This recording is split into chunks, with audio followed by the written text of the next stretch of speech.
welcome to Agnik Academy. I am your teacher for this lecture.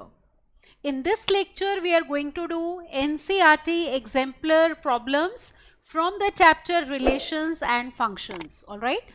तो ये जो आज हम इस लेक्चर में बेटा प्रॉब्लम्स करने वाले हैं वो होंगी from question number 48 to 62 from exercise 1.3. तो पहला चैप्टर जो है वो हमारा वो रिलेशंस एंड फंक्शंस का है. तो उसी के ऊपर दो टाइप के इनमें बेटा 48 to 62 में क्वेश्चंस आते हैं. एक है आपके फिल इन द ब्लैंक्स और एक होगा ट्रू और फॉल्स. ऑलराइट, तो स्टार्ट करते हैं. But before we start, don't forget to subscribe to our channel, alright, so that you get notifications on the upcoming video lectures and your complete chapter will be revised thoroughly then. Okay, तो start करते हैं. तो look at the question number 48. जैसे मैंने कहा बेटा ये questions दो टाइप के होंगे, एक होगा फिल इन द ब्लैंक्स वाले और एक होंगे ट्रू और फॉल्स. ऑलराइट, तो look at now question number 48. तो question number 48 as you can see on the screen is कि let the relation R be defined in set of natural numbers by कि A is related to B if 2A plus 3B is 30. तो आपको R बताना है. अब देखो fill in the blank से मतलब R आपको एक तरह से टेबुलर फॉर्म में निकालना है. आपको एक तरह से सेट बिल्डर फॉर्म ऑलरेडी दी हुई है. सेट बिल्डर फॉर्म देखो एक तरह से हम लिखते हैं कि हमें क्या गिवन है. नोटिस करो, we are given that R contains all the ordered pairs AB such that एक तो A और B क्या होने चाहिए बेटा, natural numbers, because we are given relation is defined in natural numbers. और दूसरी बात ये है कि 2A plus 3B should be equal to 30 बेटा, ये रिलेशन होना चाहिए. तो ऐसे सारे ऑर्डर्ड पेयर्स हमें निकालने हैं और उनको हम आर में लिखेंगे तो वो टेबुलर फॉर्म हो जाएगी. अभी ये कौन सी है, सेट बिल्डर फॉर्म. तो देखो यहां पे जैसे आपके पास 2A plus 3B is 30, that means we have 3B equal to 30 minus 2A. Is it all right? ये हो जाएगा. तो यहां से आप देख सकते हो B की वैल्यू आ गई 30 minus 2 times A and divided by 3. तो let us give values of A and then we are going to find B. अब A और B हमारे क्या है, देखो नेचुरल नंबर्स हैं. A and B both are natural numbers. Let me take first of all A as n. सबसे छोटा natural number कौन सा होता है, 1 होता है. तो A को 1 ले लो. What are we getting, we are getting B to be equal to 30 minus 2, that will be equal to 28 upon 3. अब देखो B को भी तो नेचुरल नंबर होना है ना, this is not a natural number, तो ये नहीं आएगा. फिर अगर आप A को लेते हो 2, we will get B to be equal to 30 minus 2 2s are 4. That will be equal to 26 upon 3, जो फिर से नेचुरल नंबर नहीं है बेटा. तो ये वाला ऑर्डर्ड पेयर भी R में नहीं आएगा. अब हम आगे चलते हैं इसी तरह. Let us take now value of A as 3. अब देखो अगर A को 3 लेते हो तो B हो जाएगा 3 2s are 6. 30 minus 6 हो गया 24. तो 24 अपॉन 3 इज 8, जो कि एक नेचुरल नंबर है. इसका मतलब ये हो गया कि ordered pair 3,8 will belong to R, क्योंकि दोनों बातें सेटिस्फाई हो गई. क्या कि A और B दोनों नेचुरल नंबर्स होने चाहिए और ये कंडीशन सेटिस्फाई होनी चाहिए कि 3B है 30 माइनस 2A. अब देखो जैसे A 3 पे आ रहा है और हम डिविजिबिलिटी बाय 3 की बात कर रहे हैं, तो इसका मतलब हमें 3 का मल्टीपल लेना पड़ेगा. Is it all right? तो यहां पे हम A को ले लेते हैं अब 6. आप ये भी कर सकते थे, इसको पहले डिवाइड कर लो, जैसे ऐसे भी कर सकते हो. B हो गया 10 माइनस 2 टाइम्स A बाय 3. तो हमें यहां से भी पता चल सकता है कि A 3 का मल्टीपल होगा तो ही B बनेगा नेचुरल नंबर. ऑलराइट, तो A को 6 लेते हैं अब.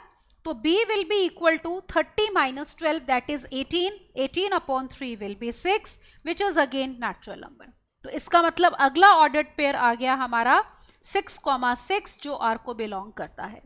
अगला मल्टीपल लो, दैट इज 9. तो B will be equal to 9 2s are 18. 13 minus 18 will be 12. 12 by 3 is 4, which is again a natural number. तो ऑर्डर्ड पेयर 9,4 R को बिलोंग करता है. अगली वैल्यू लेते हैं A की multiple of 3, that is 12. Is it all right? तो B देखो कितना आ गया, 12 2s are 24. 30 minus 24 is 6. 6 upon 3 is 2, which is again a natural number. So that means ordered pair 12, 2 is also belonging to relation R. अब अगर हम आगे A को लें 15 अगला मल्टीपल, तो देखो B कितना आएगा, 15 2 30, 30 minus 30 is 0, 0 upon 3 will be 0. तो पर 0 आपका नेचुरल नंबर नहीं है बेटा. अब अगर आप A की आगे की वैल्यूज लोगे तो आपके पास B नेगेटिव आना शुरू हो जाएगा, which is not a natural number. तो इसका मतलब ये हुआ कि हमारे पास यही केसेस आ रहे हैं जिनमें अगर हम A को नेचुरल नंबर ले रहे हैं तो we are getting B to be also equal to natural number. तो अब लिख देते हैं R जो उन्होंने पूछा था, R लिखने को बोला था बेटा हमें इसमें, तो let us write R. So we will say therefore R will be equal to, it will be a relation containing ordered pairs 3, 8 then 6, 6. all right, ये हो जाएगा. अगला ऑर्डर्ड पेयर है 9, 4, फिर है हमारे पास 12, 2. तो these are the 4 ordered pairs जो कि हमारे R में आएंगे. ठीक हो गया.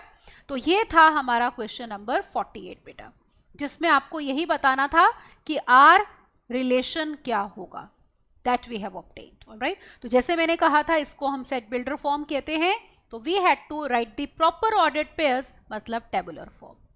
Let's move on to the next question. अगला क्वेश्चन देखो, क्वेश्चन नंबर 49.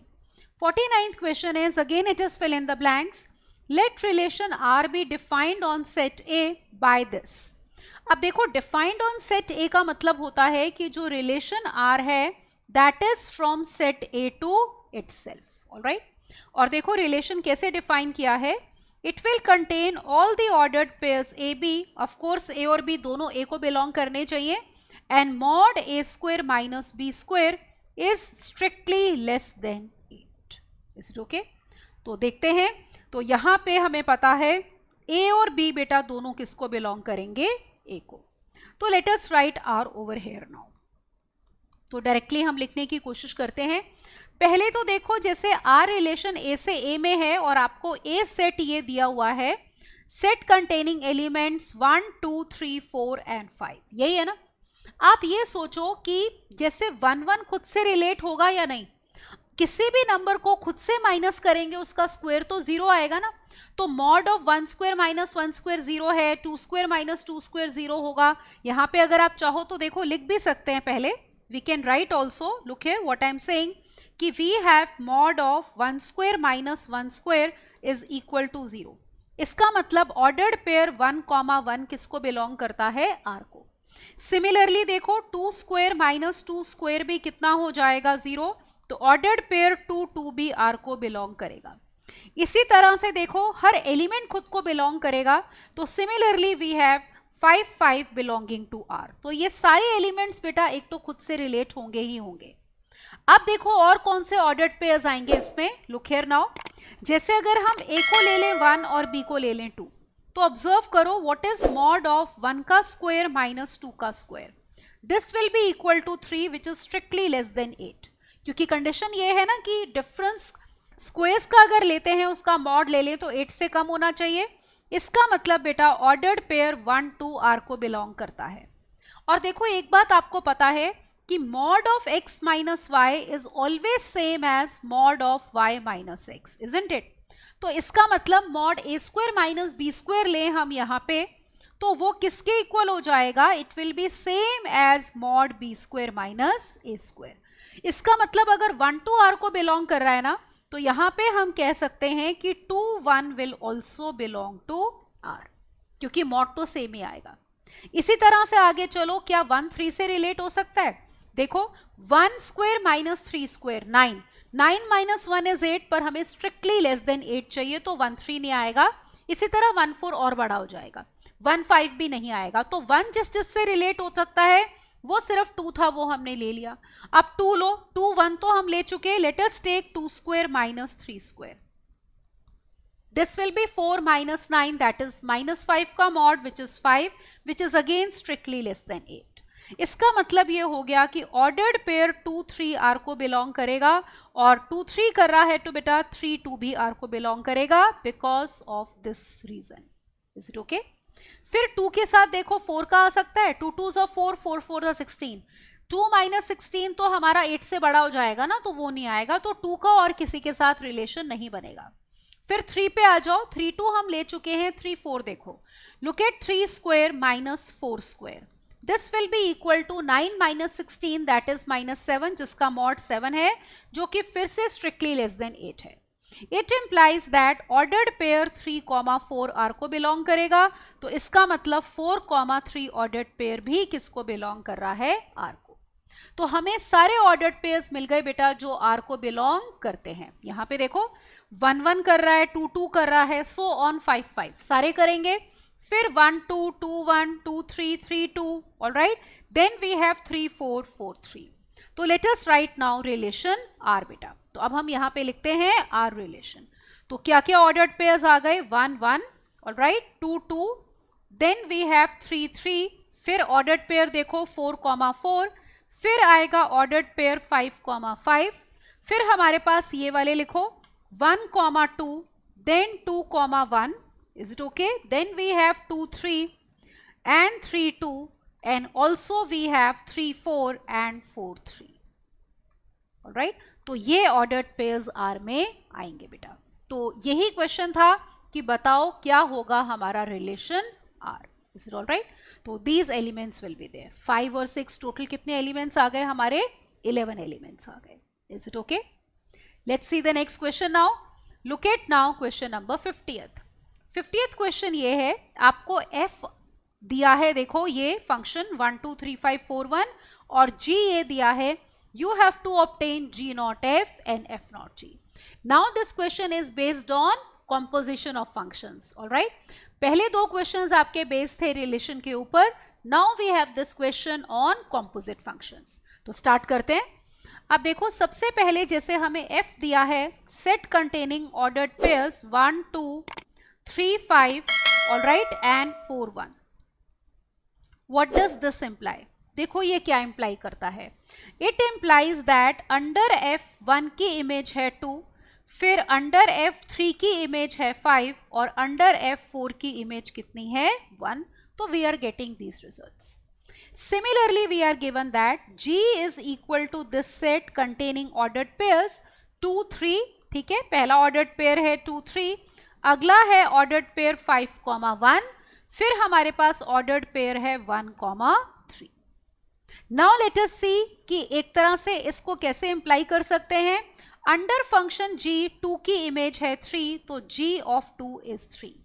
सिमिलरली 5 की इमेज 1 है अंडर g, तो g of 5 is 1, and similarly g of 1 is 3, क्योंकि ऑर्डर्ड पेयर 1 3 है।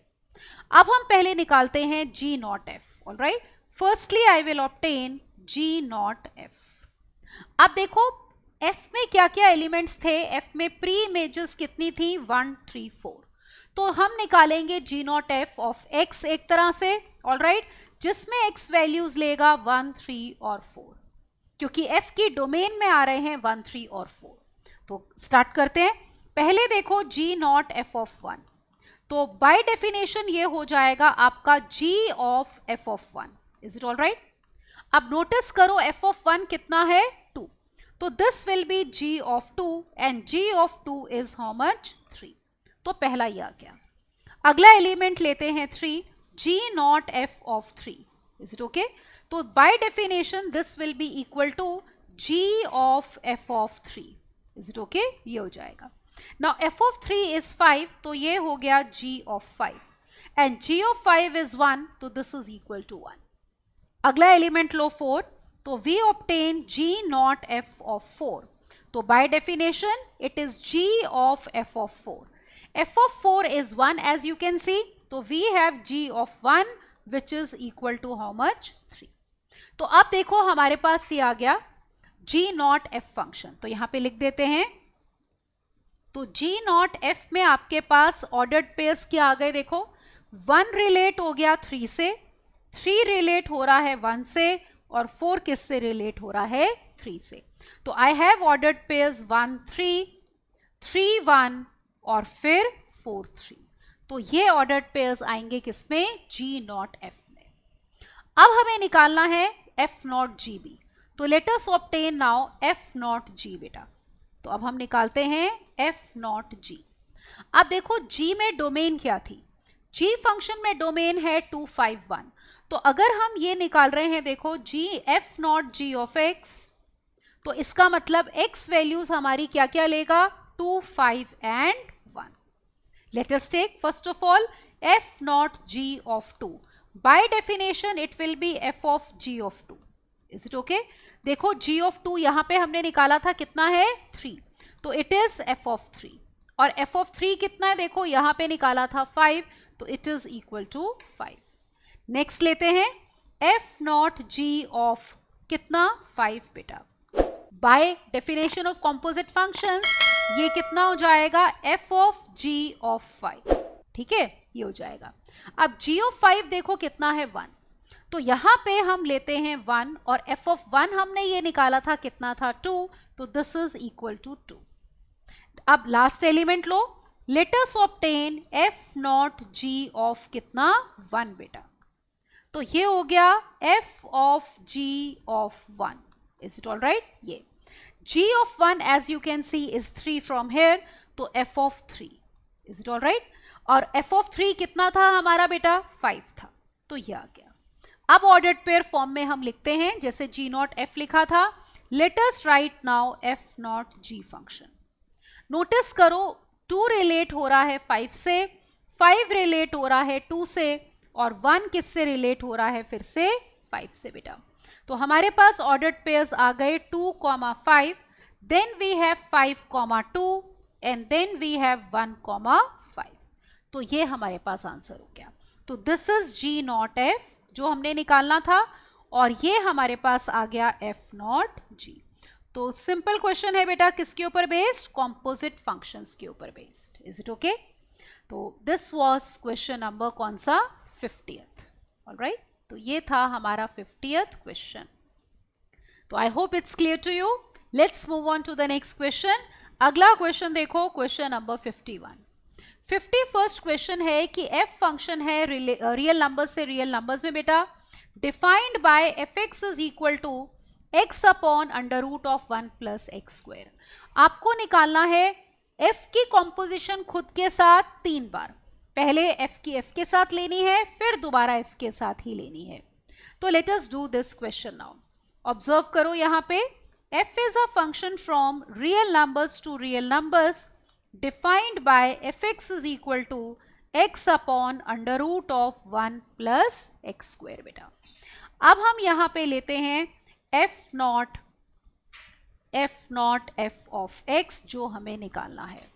अब देखो बाय डेफिनेशन ये क्या होगा, by definition this will be f of कितना, f ऑफ और फिर f ऑफ x. तो it will be equal to this. सबसे पहले हम ये fx लिखते हैं जो कि हमें ऑलरेडी गिवन है, it is equal to this. तो we are getting this to be equal to f of, फिर हमारे पास है f ऑफ. अब हम इसको लिखते हैं this is x upon under root of 1 plus x square. Is it okay? ये आ गया हमारे पास. अब देखो आपको ये कैलकुलेट करना है दिस पार्ट. तो जैसे f ऑफ x ये फंक्शन था, अगर x के बदले में आपके पास x upon under root of 1 plus x square है, तो राइट साइड पे भी बेटा जहां भी x है वो किससे रिप्लेस होगा, x upon under root of 1 plus x square से, क्योंकि अब हम अंडर f इसकी इमेज निकाल रहे हैं. तो let us do that. Let's see what are we getting. तो we have this equal to f of. अब देखो ये कितना आ गया, जैसे मैंने कहा ये फंक्शन है आपका, तो x को रिप्लेस करना है इससे. तो वी आर गेटिंग न्यूमिरेटर तो हो गया x upon under root of 1 plus x square, और denominator under root of 1 plus x का स्क्वायर मतलब इसका square, which is x square upon 1 plus x square बेटा. तो that is what we had to obtain. इसको थोड़ा bracket को बड़ा कर लेते हैं. तो ये हमें सिंप्लीफाई करना है. तो एलसीएम लेते हैं न्यूमिनेटर में और डिनोमिनेटर में. डिनोमिनेटर में लो पहले तो एलसीएम, न्यूमिनेटर में तो ऑलरेडी है हमारे पास. तो this is equal to f of. Let us solve it now. We have x upon under root of 1 plus x square divided by LCM ले लो under root of 1 plus x square. We get 1 plus x square plus x square as 1 plus 2 x square. अब देखो यहाँ पे denominator आपका ये जो है कैंसिल हो जाएगा, तो this is coming out to be f of x upon under root of 1 plus 2x स्क्वायर, ये आ गया बेटा। अब देखो, अब इसकी इमेज अंडर एफ लेनी है, तो हम बोल रहे थे कि जैसे एफ ऑफ एक्स, देखो ये फंक्शन है हमारा x upon under root of 1 plus x square. पहले केस में हमें अंडर एफ इसकी इमेज चाहिए थी ना बेटा, तो हमने x को रिप्लेस किया किससे, x upon under root of 1 plus x square से, यहाँ पे जहां भी x है। अब x को किससे रिप्लेस करना है, x upon under root of 1 plus 2x square से। So let us do that. मैं यहाँ पे लिख लेती हूँ कि फंक्शन हमें जो गिवन था बेटा वो ये था कि f of x is equal to कितना, x upon under root of 1 plus x square. ठीक है, ये फंक्शन था। तो चलो करते हैं, इसकी इमेज निकालते हैं under function f।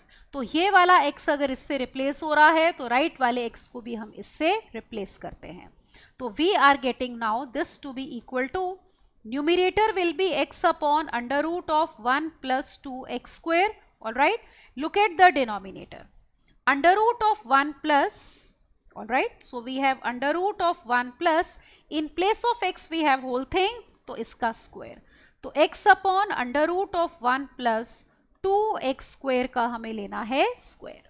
Now let's simplify, that will give you f nought f of x। तो हम निकाल क्या रहे थे, देखो, we were obtaining f nought f of x, this is what we were obtaining. अब देखो राइट साइड सॉल्व करते हैं, एलसीएम लो डिनोमिनेटर में, we have numerator as it is. Now let us take LCM in the denominator. So denominator is ये 1 plus इसका square ले लो, तो ये हो जाएगा 1 प्लस 2x स्क्वायर बेटा। यहाँ पे आ गया 1 प्लस 2x स्क्वायर और प्लस कितना, x square. Again look here, denominator will get cancelled, is it all right. So finally that means we are getting answer as, तो जो हमें चाहिए था f nought f of x, all right. तो ये कितना आ गया, देखो, it is x upon under root of 1 plus 3x square. Got it? So this will be the solution. So this is composition of the same function how many times? 3 times. So this is going to be the answer, x upon under root of 1 plus 3x square. तो ये हमारा इस question का हो जाएगा answer. Alright, तो पहले function की कॉम्पोजिशन f के अंडर लो, फिर दोबारा f के अंडर, फिर तीसरी बारी इमेज लेनी है f के अंडर, तो जाके हमारा आंसर इसका आएगा। यहाँ पे हम लिख भी सकते हैं बेशक, अगर आंसर लिखना है तो it is coming out to be x upon under root of 1 plus 3x square. Got it, this is the answer. Let's see the next question now. आप देखो क्वेश्चन नंबर 52। 52 आपका इनवर्स ऑफ अ फंक्शन के ऊपर based है। आपको बोल रहे हैं कि अगर fx ये फंक्शन है बेटा, तो we have to find f inverse. Alright, तो लेट्स डू दैट। तो we are given function as 4 minus x minus 7 का क्यूब।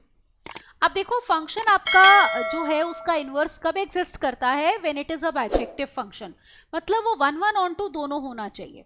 पर क्योंकि आपको डोमेन और कोडोमेन दी नहीं है, तो ऑब्वियसली हम मान के चलेंगे आपको इनवर्स पूछ रहे हैं, तो अपनी जो भी डोमेन या कोडोमेन है उसमें ये फंक्शन क्या होगा, बाइजेक्टिव, तो इसका इनवर्स एग्जिस्ट करता है।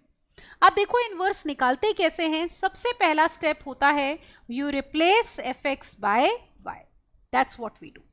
तो इसका मतलब y हो गया 4 माइनस एक्स माइनस 7 का क्यूब। अगले स्टेप में देखो हमने क्या करना है, x को लिखना होता है y की टर्म्स में। तो पहला स्टेप ये करते हैं। दूसरा स्टेप होता है कि right x in terms of y, is it all right. ये तो let us do this step. तो इसके लिए एक तरह से आपको x फाइंड करना है, तो x वाली टर्म इधर ले आओ। We have x minus 7 cube is equal to 4 minus y. Got it. अब देखो अगर x चाहिए तो क्यूब हटाना पड़ेगा ना, उसके लिए we can take cube root. तो take cube root on both the sides, मतलब power 1/3। So we are getting x minus 7 is equal to 4 minus y power 1/3। ये आ गया। अब देखो x निकालना है तो we can take 7 on the right hand side. So we have x is equal to 7 plus 4 minus y and power 1/3। तो ये देखो सेकेंड स्टेप हो गया to write x in terms of y। अब नोटिस वन थिंग कि अगर आपने fx को y से रिप्लेस किया है तो यहां से हमें मिलता है x will be written as f inverse of y। तो ये वाला जो x है इसको रिप्लेस करेंगे किससे? f इनवर्स ऑफ y से। तो let me replace f inverse of y is equal to 7 plus 4 minus y whole power 1/3, ये आ जाएगा। अब देखो ये इनवर्स हमने y की टर्म्स में निकाला है। क्वेश्चन में आपको क्या पूछा था? Look here, we have to find f inverse of x। तो अगर f इनवर्स ऑफ y आपके पास आ गया है ऑलरेडी, तो आपने सिंपली क्या करना है कि y को रिप्लेस कर दो किससे? x से, so that we get f inverse of x। तो in place of y we have x, right side also. तो f inverse of x will be 7 plus 4 minus x power 1/3। तो this is going to be the answer. Is it okay बेटा? ये आएगा हमारा given function का inverse. तो यही question था। तो इसका जवाब अगर हम चाहें तो यहाँ भी लिख भी सकते हैं बेटा ब्लैंक में। कितना आ गया? 7 plus 4 minus x power 1/3। Alright, this will be the inverse of the given function. ठीक है, अगले क्वेश्चन पे मूव करते हैं। So look at now question number 53 beta. Let us see how to do this question now. Okay, now question number 53rd is we have to state whether it is true or false. All right, देखो question क्या है? Let R be a relation containing ordered pairs 3 1 1 3 3 3. It is a relation defined on set A containing elements 1 2 3. Now statement is that R is symmetric, transitive but not reflexive. So you have to tell whether this statement is true or false. So let's do this question now. First of all, let us write set A, which is given to be set containing elements 1 2 and 3. और relation R में हमें ordered pairs दिए हैं। Ordered pair 3, 1, 1, 3 and 3, 3। सबसे पहले हम check करते हैं कि रिफ्लेक्सिव है या नहीं। Is it all right? क्योंकि तीनों चीजें हमें चेक करनी पड़ेंगी ये बताने के लिए कि वेदर स्टेटमेंट इज ट्रू और फॉल्स। अब रिफ्लेक्सिव रिलेशन कौन सा होता है? जिसमें हर एलिमेंट बेटा खुद से रिलेट होकर आना चाहिए, लाइक 1 1 2 2 3 3।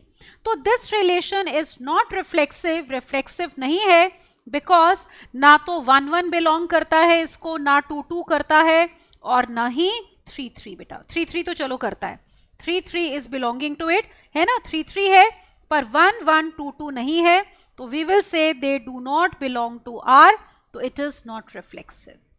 अब देखो बात करते हैं सिमेट्रिक की, whether this relation is symmetric.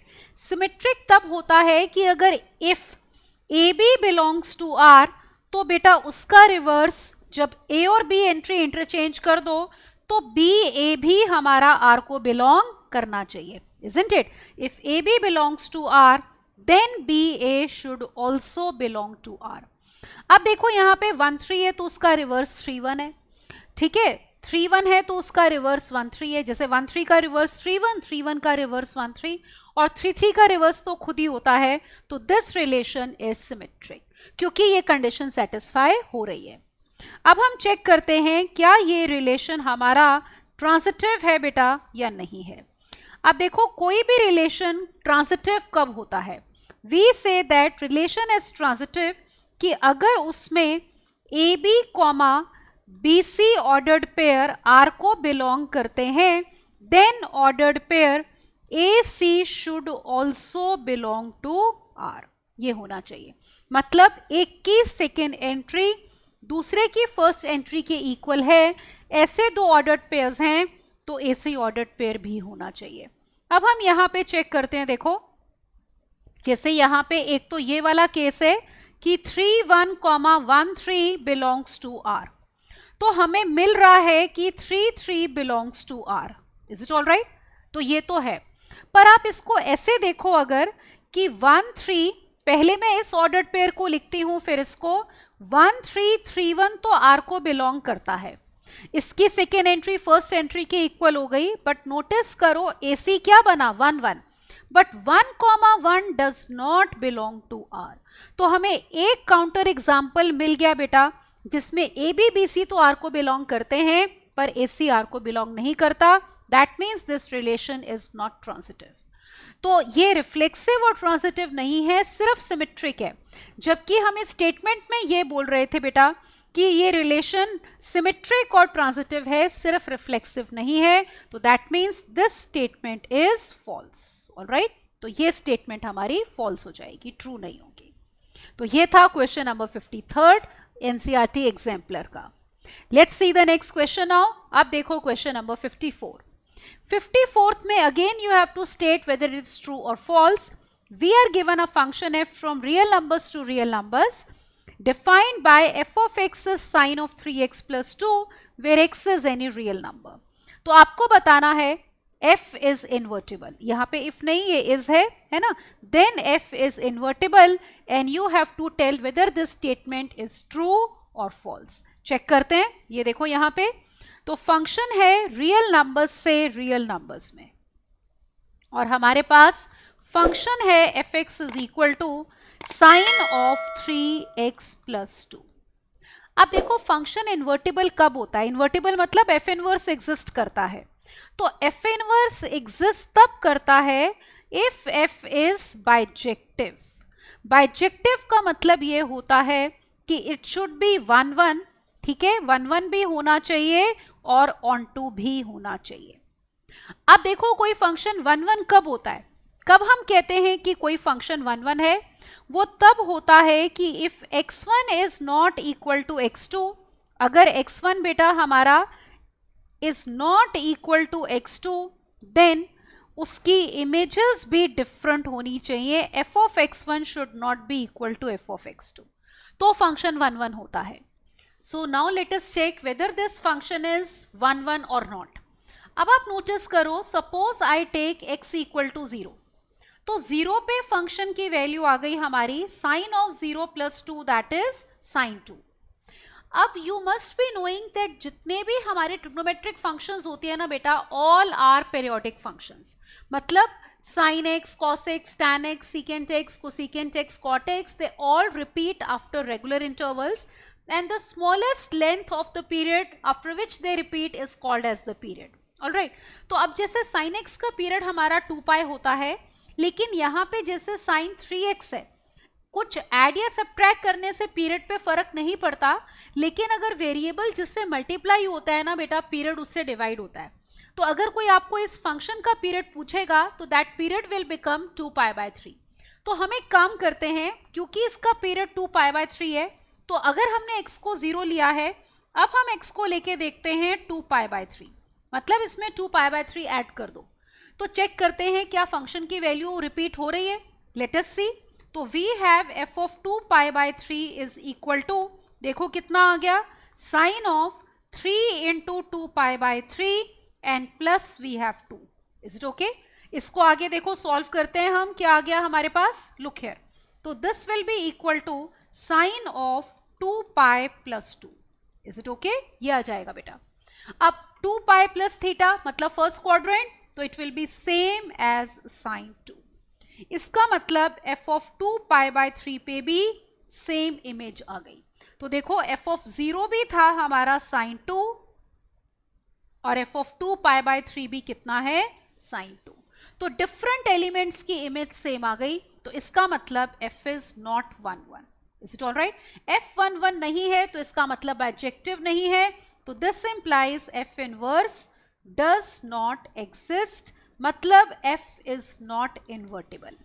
तो स्टेटमेंट में हमें क्या दे रहे थे, ऑब्जर्व करो, दे वर सेइंग कि f इज इन्वर्टिबल, तो ये वाली स्टेटमेंट भी हमारी क्या हो गई बेटा, फॉल्स हो गई। Is it all right? So this statement is also a false one. अगले क्वेश्चन पे मूव करते हैं। Look at now question number 55। Again we have to state whether this statement is true और फॉल्स। स्टेटमेंट पढ़ते हैं। Every relation which is symmetric and transitive is also reflexive. Alright? तो क्या ये स्टेटमेंट बेटा ट्रू है या फॉल्स है? तो एक एग्जांपल देते हैं। मान लो सेट A ले लो बेटा, कंटेनिंग एलिमेंट्स 1 2 and 3। तो एक रिलेशन देखते हैं, suppose which is 1 2 2 1 1 1 2 2। Let us look at this relation. अब देखो ये रिलेशन आपका सिमेट्रिक है। कोई भी रिलेशन सिमेट्रिक तब होता है, आपको पता है, अगर उसमें ए बी है तो बेटा बी ए होना चाहिए, ठीक है ना। सिमेट्रिक कब होता है कि अगर A B ordered pair belongs to R, then its reverse B A should also belong to are.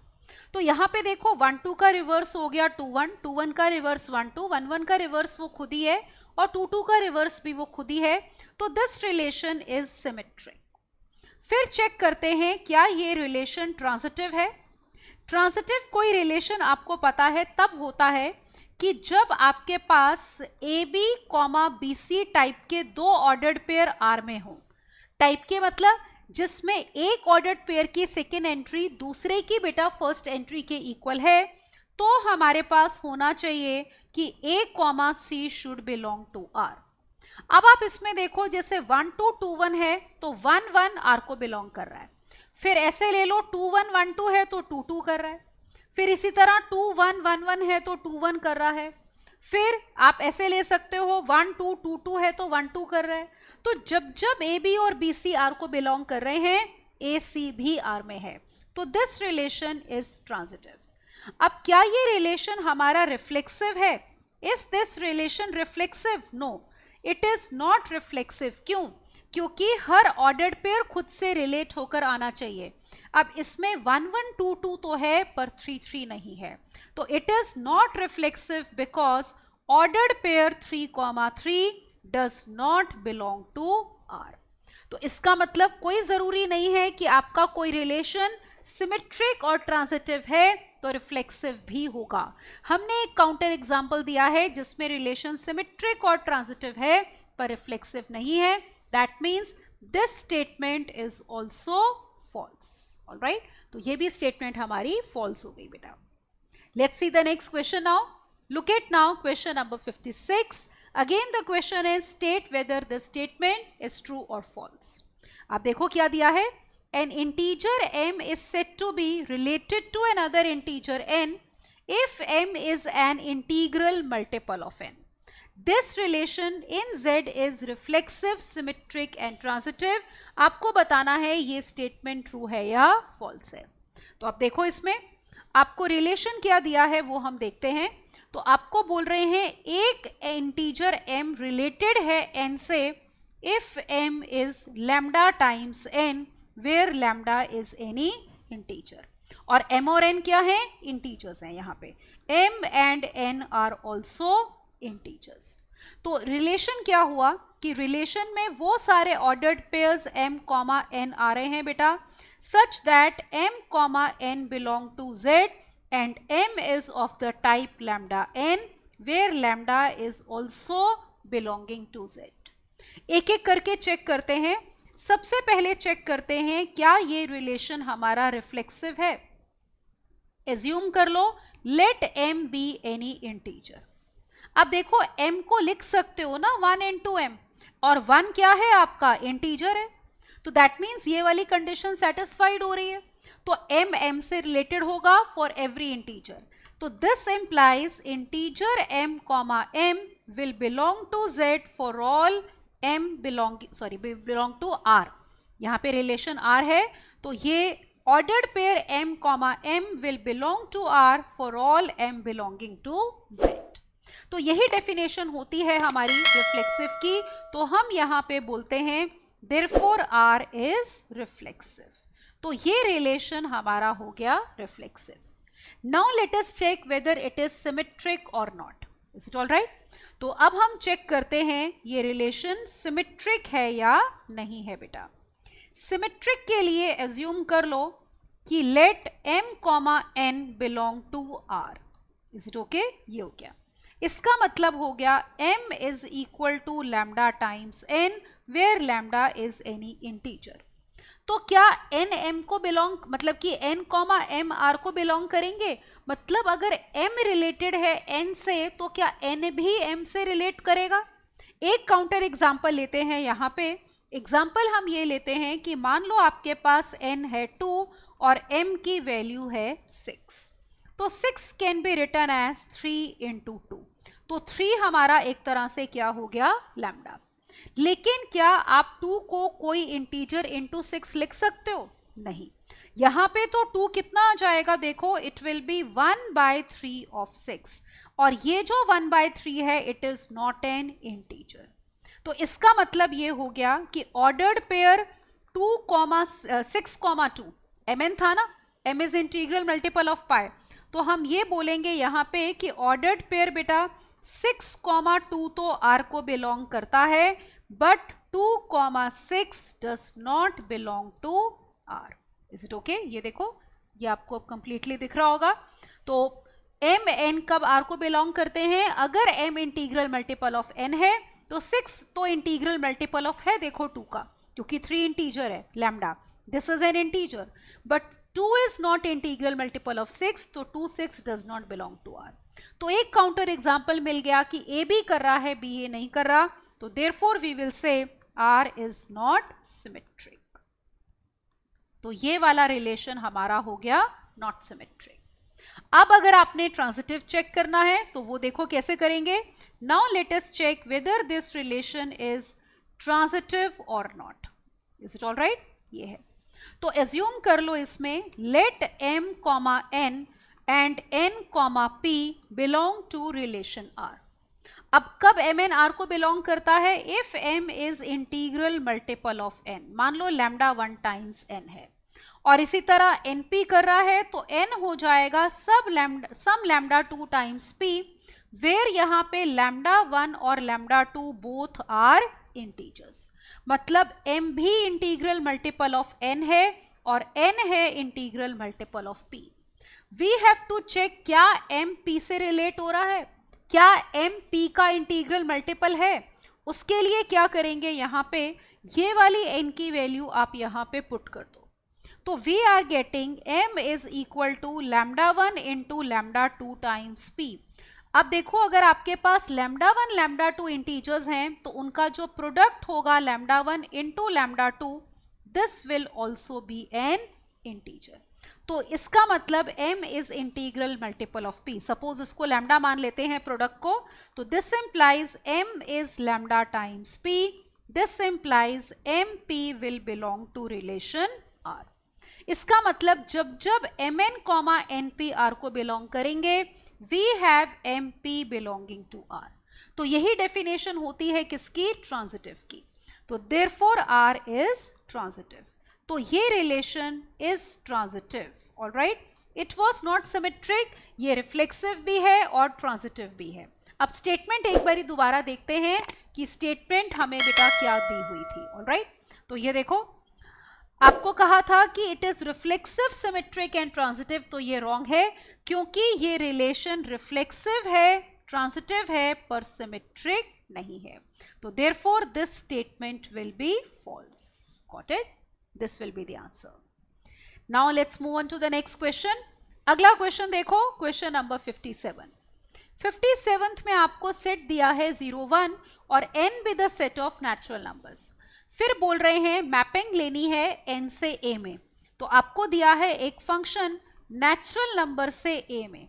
a set में दो ही एलिमेंट्स हैं 0, 1, और देखो फंक्शन डिफाइंड कैसे है कि f ऑफ 2n-1 जो है वो है 0 और f ऑफ 2n कितना है 1, where n is any natural number.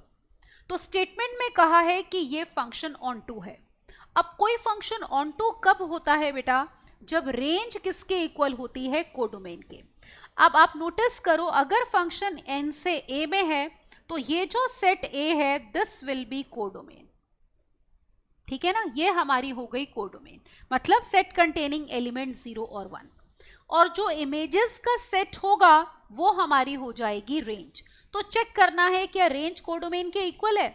तो ये देखो, जैसे अब आप नोटिस करो अगर n कोई भी नेचुरल नंबर होगा तो 2n-1 हमेशा क्या होगा? ऑड होगा। तो this is odd natural number. 2n-1 क्या है बेटा? It is odd natural number.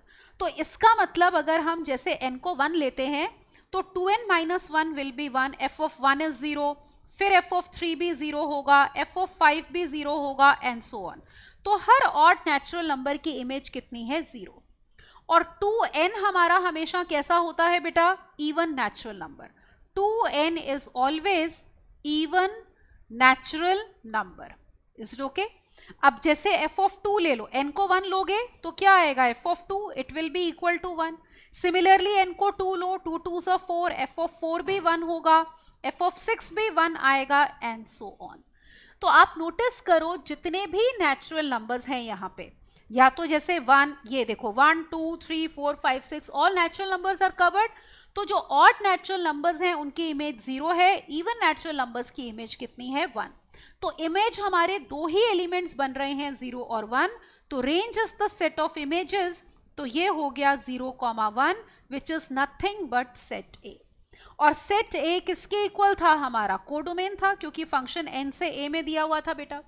तो रेंज कोडोमेन के इक्वल आ गई है, therefore f is onto. तो ये फंक्शन हमारा ऑन टू होगा बेटा। Is it all right? This function is onto. तो देखो स्टेटमेंट क्या दी हुई थी हमारी क्वेश्चन में, दिस वॉज द स्टेटमेंट जिसमें बताना था स्टेट ट्रू और फॉल्स कि ये फंक्शन ऑन टू है या नहीं। बिल्कुल ये फंक्शन ऑन टू है, तो ये वाली स्टेटमेंट हमारी क्या हो गई, ट्रू। तो 57 स्टेटमेंट क्वेश्चन में हमारे पास स्टेटमेंट क्या आई है बेटा, ट्रू आई है। Is it okay? Let's see the next question now. आप देखो क्वेश्चन नंबर 58। 58 में फिर से बताना है कि स्टेटमेंट ट्रू है या फिर फॉल्स है। रिलेशन दिया है आपको सेट ए में। आपने देखा होगा मोस्टली जो रिलेशंस के क्वेश्चंस होते हैं, ज्यादातर क्वेश्चंस में हमें सेट क्या दिया होता है, 1 2 3। ऑलराइट, तो यहां भी यही दिया हुआ है। तो we are given set A to be 1 2 and 3, ये एलिमेंट्स हैं। और देखो रिलेशन में क्या क्या ऑर्डर्ड पेयर्स आ रहे हैं। You are given 1 1, then 1 2, then 2 1 और फिर 3 3। आपको बताना है रिफ्लेक्सिव, सिमेट्रिक, ट्रांजिटिव तीनों हैं या नहीं है। तो सबसे पहले हम चेक करते हैं रिफ्लेक्सिव। अब देखो रिलेशन रिफ्लेक्सिव कब होता है, जब हर एंट्री खुद से रिलेट होकर आती है, हर एलिमेंट।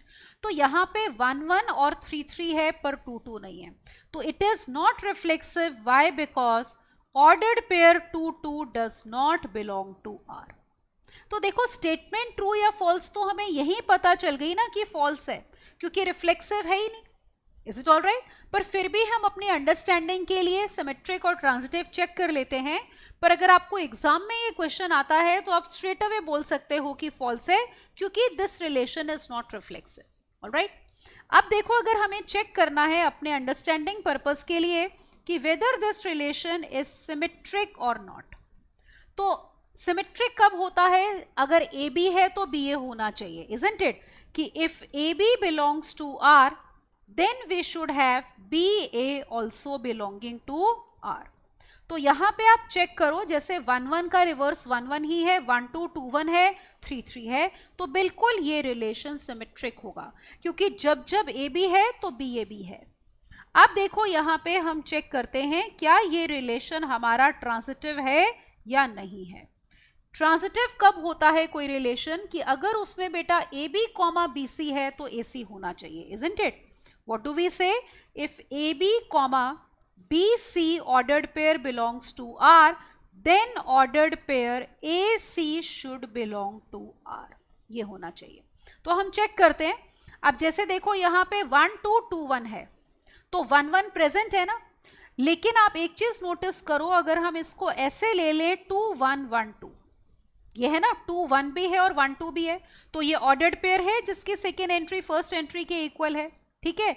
लेकिन आप नोटिस करो यहाँ पे 2 2 आर को बिलोंग नहीं करता बेटा, आर में 2 2 नहीं है, तो ये रिलेशन हमारा ट्रांजिटिव भी नहीं है, क्योंकि हमने काउंटर एग्जांपल दिया जहां पे ए बी और बी सी तो आर को बिलोंग करते हैं पर ए सी आर को नहीं करता। जैसे 2 1 1 2 तो कर रहे हैं पर 2 2 आर में नहीं है, तो ना तो ये रिलेशन रिफ्लेक्सिव है ना ट्रांजिटिव है, this relation is only symmetric. तो गिवन स्टेटमेंट ऑब्वियसली हमारी क्या है, फॉल्स है। Got it? नेक्स्ट क्वेश्चन देखो, question number 59। Now let us check whether this statement is true और फॉल्स। स्टेटमेंट देखो क्या दी है, the composition of functions is commutative. अब कॉम्पोजिशन ऑफ फंक्शंस का मतलब कॉम्पोजिट ऑफ टू फंक्शंस, मतलब वो ये बोल रहे हैं कि f नॉट g और g नॉट f इक्वल होते हैं या नहीं। अब देखो जिनको तो प्रॉपर्टी याद है, we know that composition of functions is not commutative, तो इसका मतलब ये स्टेटमेंट क्या हो गई, फॉल्स। इसको देखो आप वेरीफाई भी कर सकते हो। फॉर एग्जाम्पल यहां पे हम लेते हैं, मान लो f फंक्शन है बेटा रियल नंबर्स से रियल नंबर्स में defined by say fx is equal to x plus 2 and let me take a function g from r to r defined by g of x is equal to x cube। अब देखो जैसे अगर हम f not g of x निकालते हैं पहले, तो by definition it will be f of g of x, alright. तो पहले x की इमेज लो अंडर g जो कि x क्यूब है, तो ये हो गया f ऑफ x क्यूब। अब f फंक्शन क्या कर रहा है, x की इमेज है x प्लस 2, तो x के बदले में x क्यूब है, तो ये इमेज आ जाएगी x cube plus 2। Is it all right? तो f not g of x is coming out to be x cube plus 2। अब हम निकालते हैं g not f of x यहाँ पे, तो ये देखो let me obtain now g not f of x, all right. तो by definition this will be equal to g of f of x। अब पहले x की इमेज अंडर f लो, वो की x प्लस 2 है, तो ये हो गया बेटा g ऑफ x प्लस 2। अब g फंक्शन क्या कर रहा है, जो भी वेरिएबल है उसका क्यूब करके उसकी इमेज दे रहा है, तो ये हो जाएगा x प्लस 2 का whole cube. Is it okay? Now you can observe कि ये दोनों आपस में अनइक्वल है ना, obviously x cube plus 2 is not equal to this, that means f not g is not equal to g not f बेटा। तो ये जो कॉम्पोजिशन ऑफ फंक्शंस है ये कॉम्यूटेटिव नहीं होती, ऑलराइट, और डायरेक्ट प्रॉपर्टी भी होती है जैसे मैंने कहा, तो ये स्टेटमेंट हमारी फॉल्स हो गई। अगली स्टेटमेंट देखो, नेक्स्ट क्वेश्चन 60th है, स्टेट ट्रू और फॉल्स। अब देखो स्टेटमेंट क्या दी है, composition of functions is associative. इसका मतलब ये हुआ कि अगर आपके पास तीन फंक्शंस हैं f, g और h, तो पहले f नॉट g लेके फिर उसका कॉम्पोजिशन h के साथ लें, या पहले g नॉट h लेके फिर उसका कॉम्पोजिशन f के साथ लें, आंसर सेम आएगा। तो ये भी एक प्रॉपर्टी है बेटा, and this is absolutely true. तो ये स्टेटमेंट हमारी क्या हो जाएगी, ट्रू हो जाएगी। अब देखो इसको भी मैं आपको एक एग्जांपल से बताती हूँ। मान लो f, g, h तीनों फंक्शंस हैं रियल नंबर्स से रियल नंबर्स में। सिंपल से फंक्शन ले लेते हैं, मान लो fx को ले लो बेटा 2x, let us take gx function as say x square, और मान लो hx फंक्शन ले लेते हैं सपोज x प्लस 1। अब देखो पहले हम लेफ्ट हैंड साइड निकालते हैं जो कि है f नॉट g और नॉट h। उसके लिए पहले हम निकालेंगे f नॉट g, तो f not g of x देखो कितना आ गया, bye definition this will be f of g of x। तो g ऑफ x कितना है, x स्क्वायर, और f फंक्शन क्या कर रहा है, उसका डबल कर रहा है वेरिएबल को, तो इसका डबल हो जाएगा कितना, 2x स्क्वायर। अब हम ये निकालते हैं, देयरफॉर ये देखो f not g not h of x, isn't it, ये हमें निकालना है। तो बाय डेफिनेशन देखो किसके इक्वल होगा, it will be f not g of h of x। Now what is h of x? h of x is x plus 1, that means f not g of x plus 1। अब देखो f not g function ये है, अगर variable x है तो उसकी squaring करके 2 से मल्टीप्लाई करना है। अब वेरिएबल x प्लस 1 है तो उसकी स्क्वेयरिंग करके क्या करना है, 2 से मल्टीप्लाई। तो ये हमारे पास आ गई left hand side. Is it all right? अब कैलकुलेट करते हैं हम राइट हैंड साइड।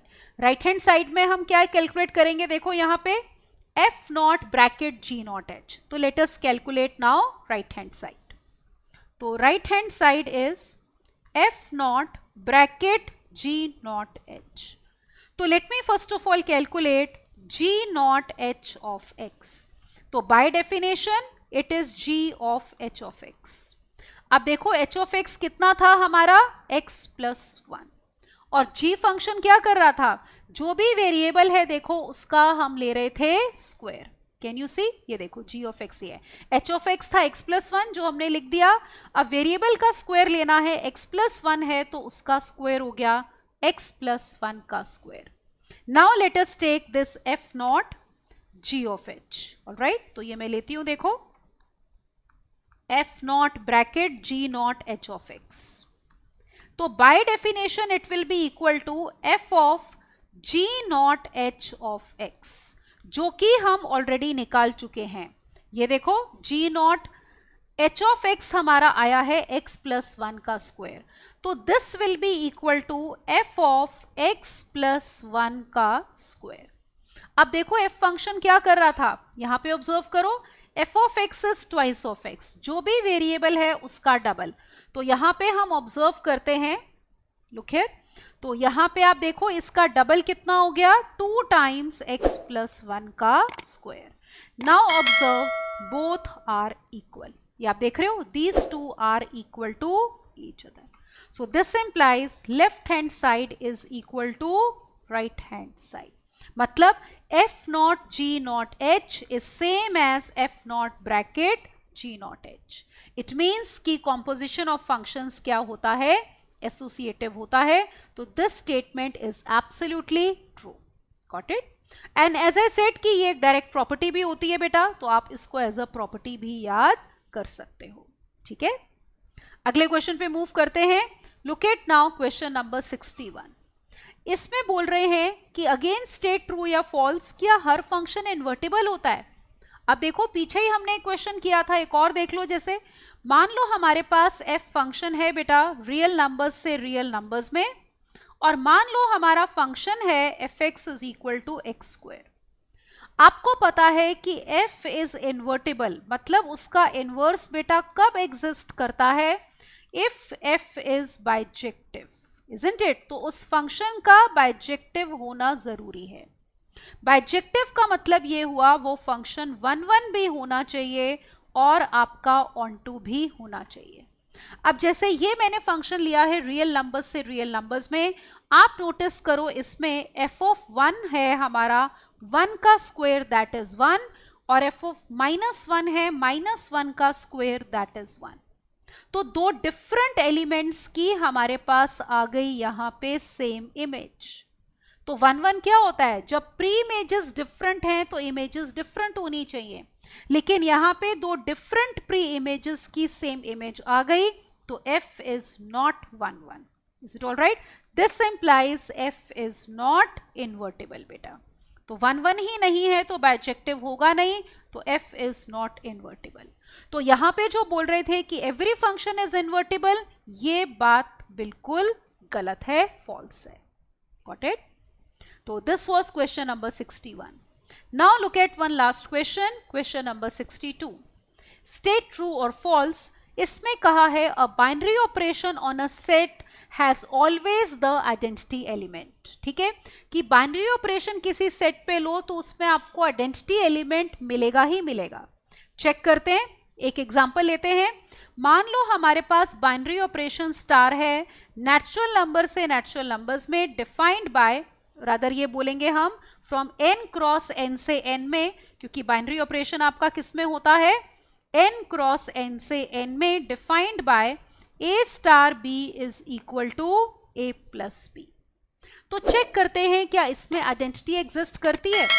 अब देखो क्या डेफिनेशन होती है, हम कहते हैं e is called identity element. कब बोलते हैं, देखो e is called identity element if a star e will be equal to a and it will be equal to e star a.